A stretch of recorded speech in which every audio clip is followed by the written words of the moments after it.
Hello, I'm Andie Sophia Fontaine, editor at Iceland Review. A world record was recently set in this country, and we'll tell you all about that and much more in this episode of Iceland News Review.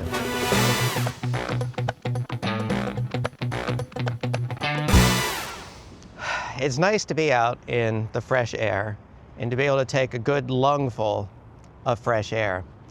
Many more Icelanders are enjoying that these days on account of the fact that only 6% of Icelanders actually smoke daily. This is a significant decrease from 1990 when 34%, like 1 in 3 Icelanders approximately, were smokers. Today, it's only about 6%. What are some of the contributing factors to this? Well, across Europe, like smoking has decreased in general through most of Europe. But in 2006, they issued a general smoking ban for bars and restaurants and cafes. And I remember this time very vividly because a lot of the discourse at the time was that businesses were going to close, that people weren't going to go out anymore, and that smokers were going to die of hypothermia standing outside having to smoke and things like this. And as you can see, that none of those things happened. Business is still thriving, but Thomas Guðbjartsson, who is a heart surgeon, wants to take that number even lower. He's aiming to get the percentage of Icelanders who smoke under 5%. Now, just because fewer Icelanders are smoking doesn't necessarily mean that everyone's kicked the nicotine habit. In fact, approximately 11.5% of Icelanders aged 18 and older use nicotine pouches. And by nicotine pouches, I mean there's this particular Scandinavian thing called snus. In America, it's called dip, where it's like these little pouches, but instead of it having tobacco in it, it has these silicate crystals that have nicotine on it. In some cases, it is tobacco, though. And that's a significant rise from 4.1% in 2020. And also vaping. Around 5% of Icelanders were vaping last year, which is an increase of about 1% over 4 years. And I myself use nicotine sublingual tablets. Nicotine is an extremely difficult substance to get off of. I can personally attest. I quit smoking about 15 years ago, and I've tried kicking nicotine all kinds of different ways. Nicotine is not great for you, but it's certainly better than smoking tobacco. And so that's why this heart surgeon is hoping to be able to get the percentage of Icelanders who smoke tobacco under 5%. Ideally, it should be 0%, but can't have everything, I guess. Reynisfjara, the black sand beach of South Iceland, was closed for a couple of days on account of them needing to do some maintenance and upkeep. Now, for the unfamiliar, Reynisfjara is a really beautiful setting. It's a black sand beach. There's black sand beaches all over the country, but for some reason, people really like this one, in particular because of the basalt column formations. And if you haven't seen what a basalt column looks like, maybe we'll put one up on the screen at this point right here so you can see what basalt columns look like. They're very striking. And there's some spires, some stony spires that come out of the ocean as well nearby. People love to go there. Part of the reason why they had to do some improvements down there was like last summer, the summer of 2023, the landowners of Reynisfjara, because it is privately owned actually, began charging a service fee to cover parking and toilet facilities, garbage collection, maintenance of the pathways that people walk to and from the beach, snow removal, and signage, plus a lot more. Signage is a very important part of this.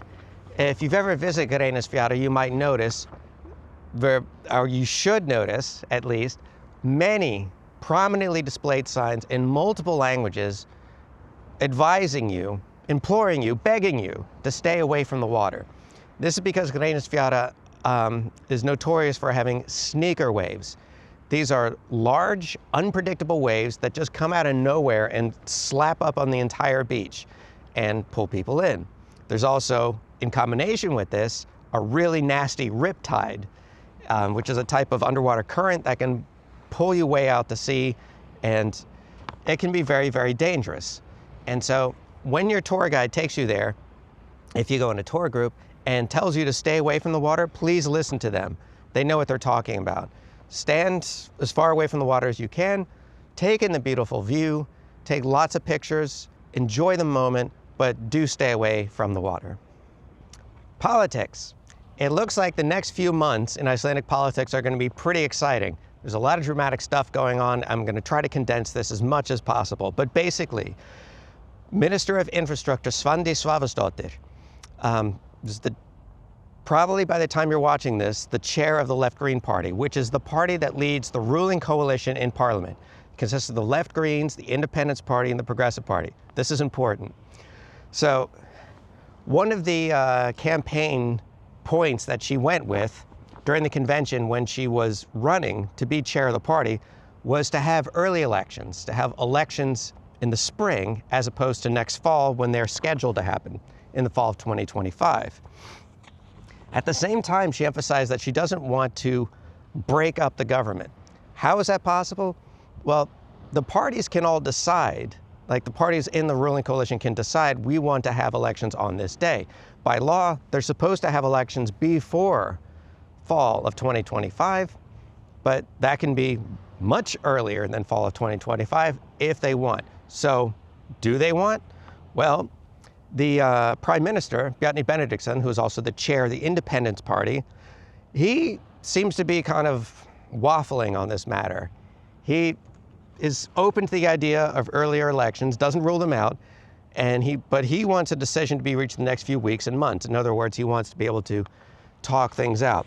I suspect there's more to it than this, though, because the Independence Party also has a lot of legislation pending that I'm sure they're hoping to pass before elections. There's a lot of stuff they want to get done.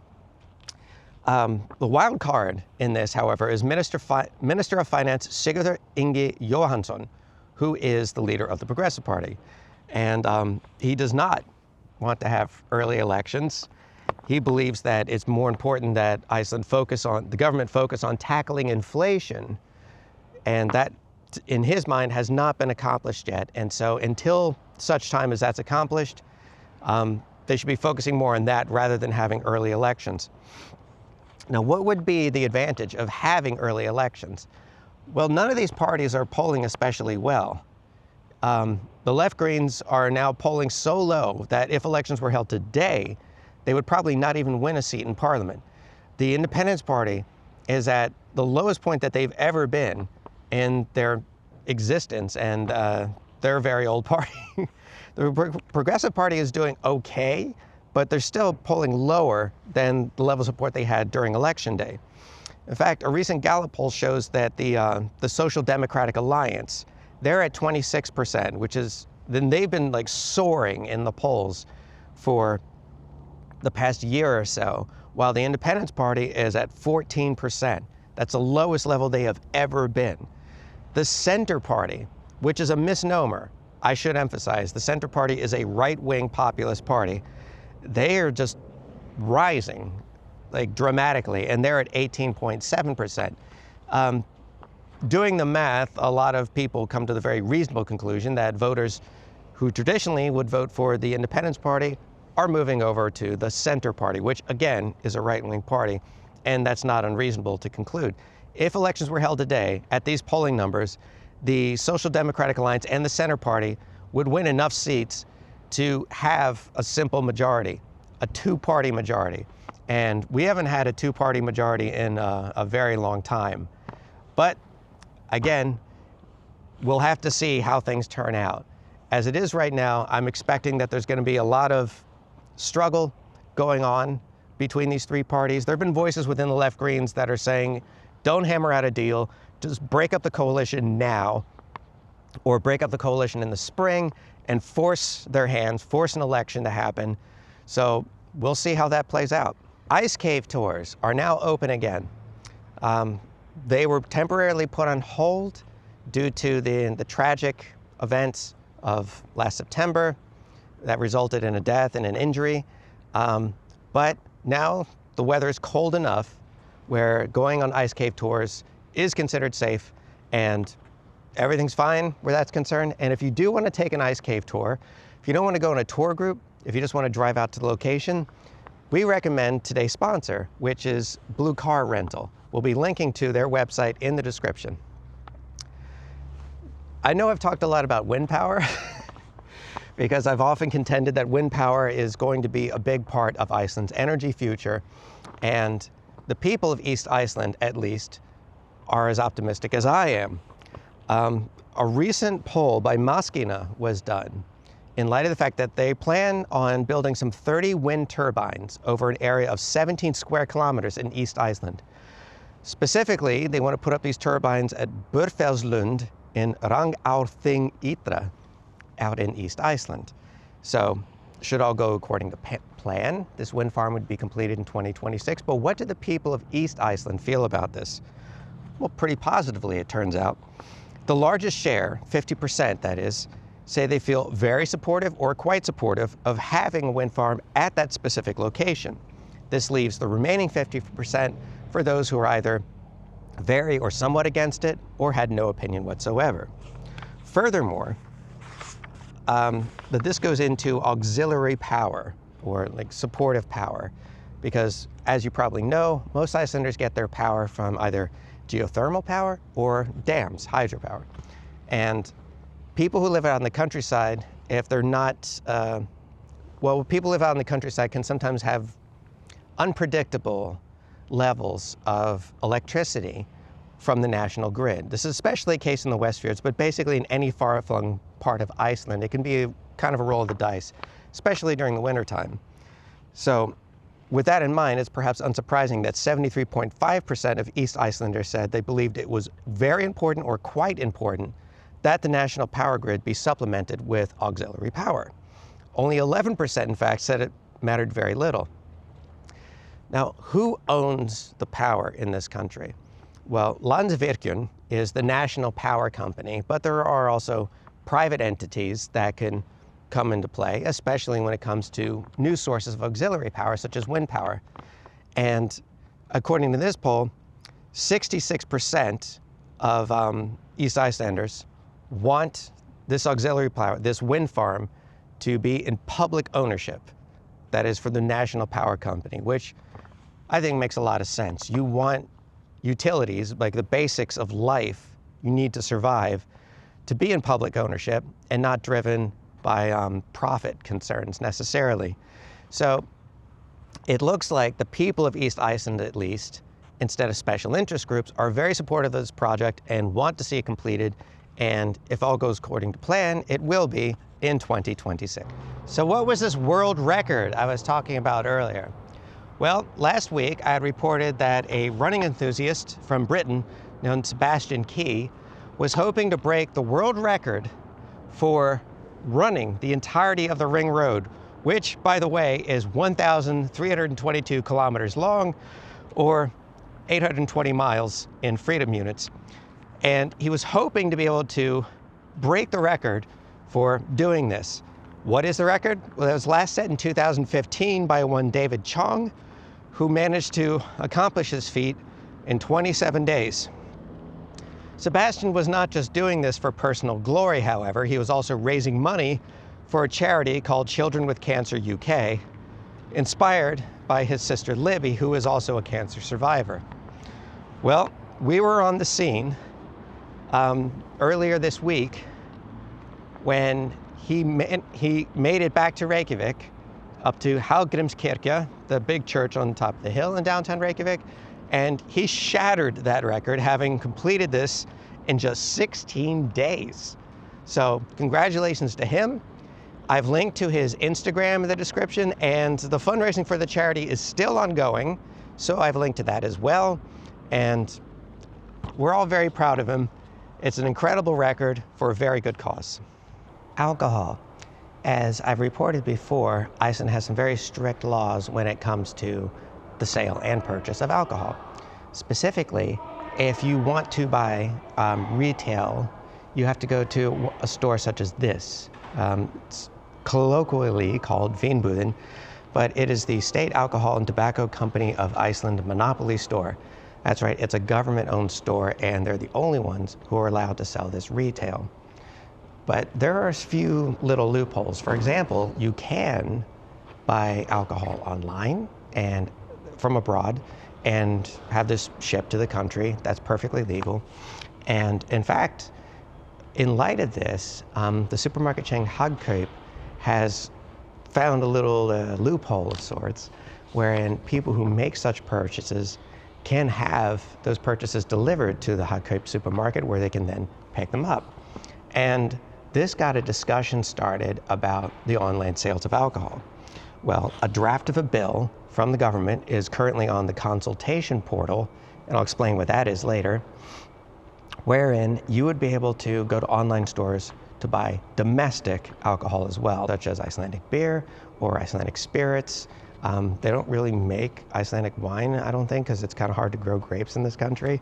But if that were permitted, then that would be another step forward in what a lot of people see as the privatization of alcohol, for better or worse. When I say for better or worse, it's because this has actually been a political argument that has been going on for decades now.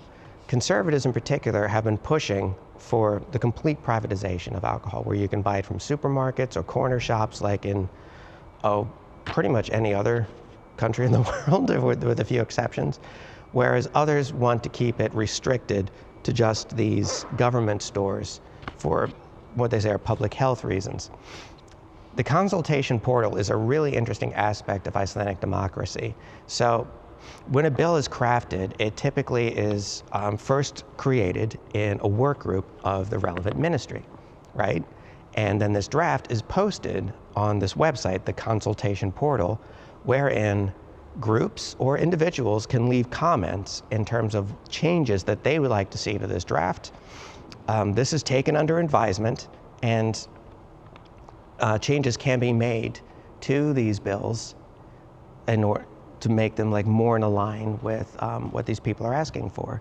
And this brings to mind when the headlines in 2010 about Iceland crowdsourcing its new constitution, that they had posted this draft of a constitution and they were taking commentary from the public like this was some new revolutionary thing. But we've been doing this for many, many years with individual pieces of legislation. So it's going to be a long time coming, obviously, if it's still in draft form. But we could be seeing this hitting the parliamentary floor this this autumn rather, because the comments will be closed on October 14th, or this spring at the very latest. We'll just have to wait and see. Lastly, on Iceland News Review, the polar bear. That's right, remember the polar bear I reported on last week? The one that found itself in northwest Iceland and was killed?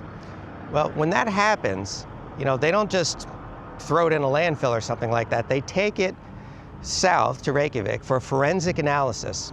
And that particular polar bear was no exception. The conclusion of this forensic analysis was that the polar bear was hungry but healthy. So they did tests on the bear for a battery of diseases and parasites and found that the bear was completely healthy, with the exception of it having the parasite trichinosis.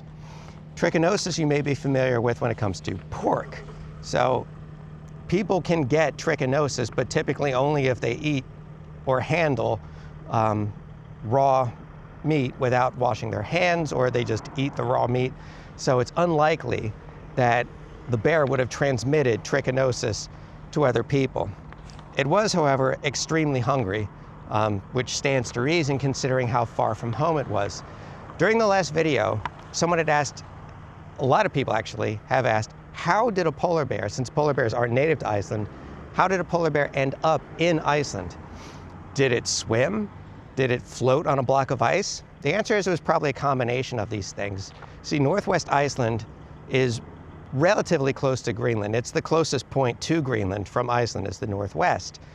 And polar bears will often drift on pack ice, but they can also swim a lot, a very far distance. In fact, polar bears have been known to swim hundreds of kilometers, which I only learned when I was doing research for people asking this very question.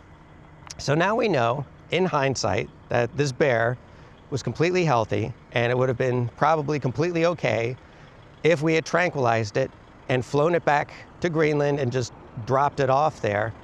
But the snag in this is that authorities in that area do not want Iceland to bring polar bears back to Kalaallit or Greenland. Neither authorities there or in Denmark, as Kalaallit is a colony of Denmark. They're both opposed to this. So if we want to go in that direction, we would have to go into talks with those authorities to try to work something out. Like maybe, I don't know, the bears could be tranquilized and then taken into quarantine where they could be tested. And after we're completely 100% sure that the bear is healthy and everyone's satisfied, then maybe it can be flown back. But we'll have to see if that ever happens. And that's all I have for you today here on Iceland News Review.